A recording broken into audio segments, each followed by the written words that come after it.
Hey all, welcome to my Simplistic Biology's குட்டி video. நம்ம channel subscribe பண்ணாதவங்க பண்ணிருங்க, அப்படி பக்கத்துல இருக்க பெல் ஐகானையும் பிரஸ் பண்ணிருங்க. வாங்க வீடியோக்குள்ள போலாம்.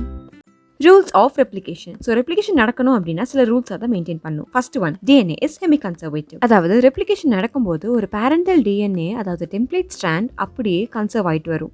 அண்ட் அந்த டெம்ப்ளேட் ஸ்ட்ராண்டுக்கான காம்ப்ளிமெண்டரி ஸ்ட்ராண்ட் நியூவாக ப்ரொடியூஸ் ஆகிட்டு வரும். இதுதான் செமி கன்சர்வேட்டிவ் அப்படின்னு சொல்கிறாங்க. இதை கன்ஃபார்ம் பண்ணியிருக்காங்க நம்ம மெசல்சன் ஸ்டாக் எக்ஸ்பெரிமெண்ட் மூலியமா. செகண்ட் ரூல் என்னன்னா, ஒரு ரெப்ளிகேஷன் ஸ்டார்ட் ஆகிறதுக்கு அதுக்கு ஒரு ஆரிஜின் தேவை. அதை தான் ஆரிஜின் ஆஃப் ரெப்ளிகேஷன் சொல்கிறோம். ஸோ டிஎன்ஏல ஒரு போர்ஷன் எப்போவுமே ஆரிஜினுக்காக இருக்கும். தேர்ட் ரூல் என்ன அப்படின்னா, டைரக்ஷன் ஆஃப் ரெப்ளிகேஷன் எப்போவுமே 3' to 5' தான் இருக்கும்.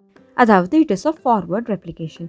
ஸோ ஒரு டிஎன்ஏ எடுத்துக்கிட்டோம்னா அதில் 5' 3' ரெண்டு எண்ட்ஸ் இருக்கும். அண்ட் ரெப்ளிகேஷனோட டைரக்ஷன் எப்பவும் 5' to 3' தான் இருக்கும். ஃபோர்த் ரூல் என்ன அப்படின்னா, ரெப்ளிகேஷன் எப்பவும் யூனி ஆர் பை டைரக்ஷனலாக தான் இருக்கும்.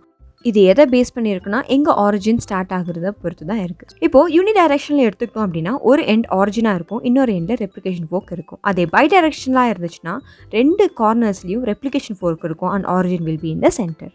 ஃபிஃப்த் ரூல் என்னன்னா, it occurs once per cell cycles. அதாவது G1S G2M இந்த ஒரு சைக்கிளில் ஒரு ரெப்ளிகேஷன் தான் நடக்கும். லாஸ்ட் ரூல் என்னன்னா, replication is always semi discontinues. இப்போ ஒரு டபுள் ஸ்ட்ராண்ட் டிஎன்ஏ எடுத்துக்கிட்டோம் அப்படின்னா ரெப்ளிகேஷன் நடக்கிறப்போ ரெண்டு ஸ்ட்ராண்ட்ஸ் டெவலப் ஆகும்.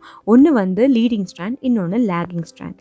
இந்த லேகிங் ஸ்ட்ராண்ட் கண்டினியூஸாக சிந்தசிஸ் ஆகாமல் டிஸ்கண்டினியூஸாக சிந்தசிஸ் ஆகும். அதாவது ஒரு ஃப்ராக்மெண்ட்ஸ் ஃபார்ம் ஆகும். அதுதான் Okazaki fragments. So leading strand continuous ஆகும், லேகிங் ஸ்ட்ராண்ட் டிஸ்கண்டினியூஸாக இருக்கனால இது செமி டிஸ்கண்டினியூஸ் அப்படின்னு சொல்கிறோம். Hey all, thank you so much for watching this video. மறக்காம இந்த வீடியோ உங்க ஃப்ரெண்ட்ஸுக்கு ஷேர் பண்ணுங்க. அண்ட் உங்களுக்கு ஏதாவது டாபிக்ல வீடியோ வேணுமா அதை கமெண்ட்ல சொல்லுங்க. மறக்காம சேனலை சப்ஸ்கிரைபும் பண்ணிருங்க. Until then, it's bye bye from Simplistic Biology.